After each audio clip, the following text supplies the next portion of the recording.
There's a little baby snake under our garbage can. Hello.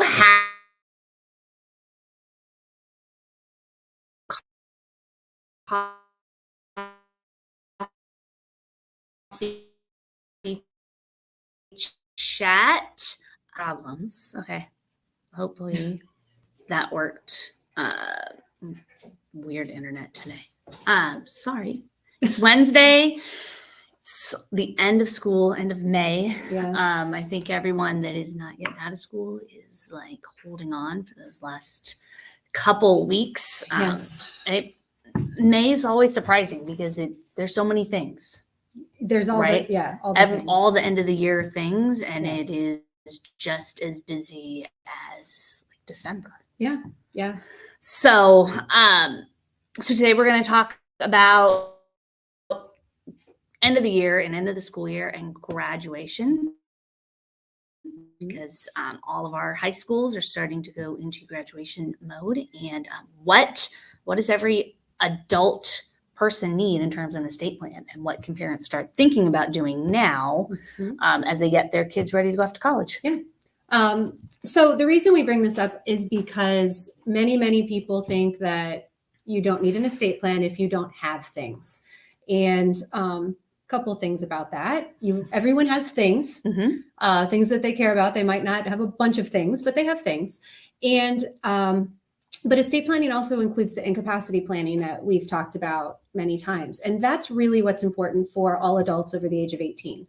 So we like to remind parents that once your child turns 18, they are legal adults. And so certain freedoms and liberties that you've had with regard to decisions for them end.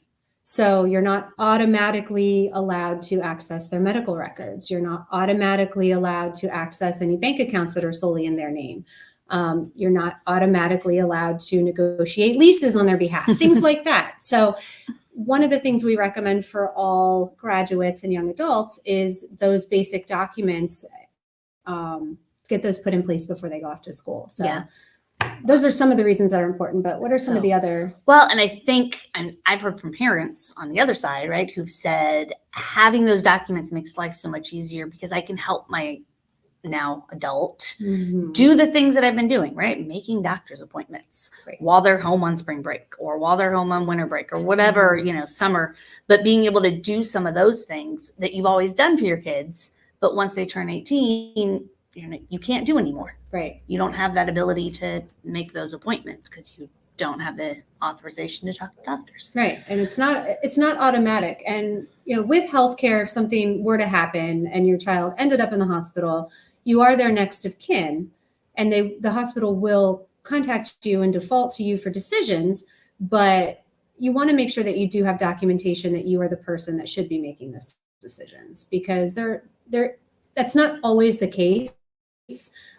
Especially if both parents are not still together. So that could cause some conflict, and you don't want that if your child is needing medical attention. Yeah. And I think it's a good baby step into, adulthood and adulting and having those documents, but knowing, right? Like you may think what your child would want if they were in an end of life stage.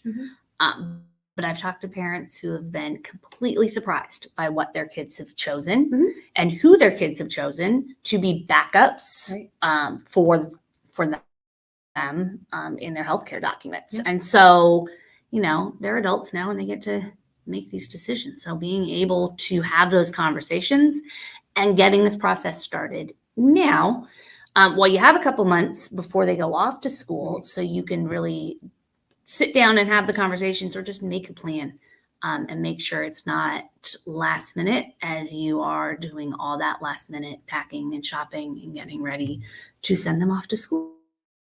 Yeah. So yeah, that's our tip for today. Yeah. Any questions, let us know. What do we have coming up? We have our next event isn't until June 20th.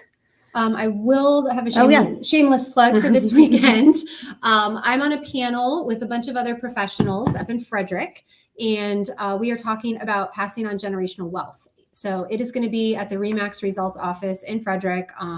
They moved recently, and I don't remember their address right offhand, but it is on our Facebook page, and it will be in our newsletter. So if you're interested, we can also drop the information here, but I will make sure it's in the Facebook page. So if you're local and you have not much going on Saturday morning from 10 to 12 and you want to learn tips on how to pass on generational wealth and a legacy, this would be a great opportunity. It's a free event, so we would love to have you there. Yeah. So, and otherwise, enjoy the nice weather and getting through the next couple weeks if you have little kids. 11 and a half days. My kindergartner and I counted this morning. 11 and a half school days left. So awesome. Yeah. All right. Well, have a great day. Bye.